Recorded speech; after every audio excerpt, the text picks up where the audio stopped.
જય શ્રી રામ, જય માતાજી। ભગવાન શ્રીરામ કોની સાથે છે આજે ખબર પડીને દેશની જનતાને અને ગુજરાતના ભૂતપૂર્વને ખબર પડીને શ્રીરામ ભગવાનની જન્મભૂમિ અયોધ્યા, જ્યાં રામના નામે મત માગતા હતા નરેન્દ્રભાઈ મોદી, એ જ અયોધ્યામાં ભાજપની હાર થઈ છે। એની બાજુમાં જ લોકસભા જે સીટ છે ત્યાં હાર થઈ છે ભાજપની, એટલે શ્રીરામ ભગવાન પણ આ ભૂતપૂર્વને પસંદ કરતા નથી।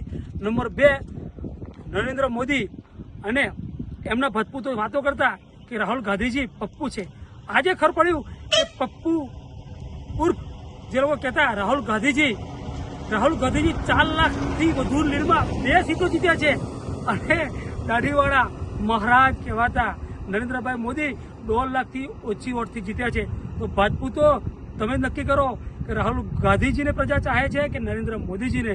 તમે ટોટા ફોડતા હશો, ચર્ચા કરતા હશો કે નરેન્દ્ર મોદીની સરકાર બનવાની છે।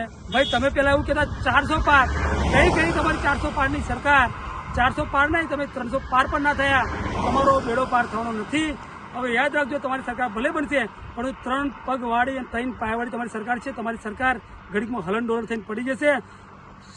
દરેક પ્રજાને કહેવા માંગુ છું, ગુજરાતનીને અને ખાસ તો શહેરા તાલુકાની પ્રજાને, ક્ષત્રિય સમાજને ખાસ ટેન્શન રાખતા નહીં। આવનાર સમય આપણો આવશે, હાર કે બાદ જીત હોતી है।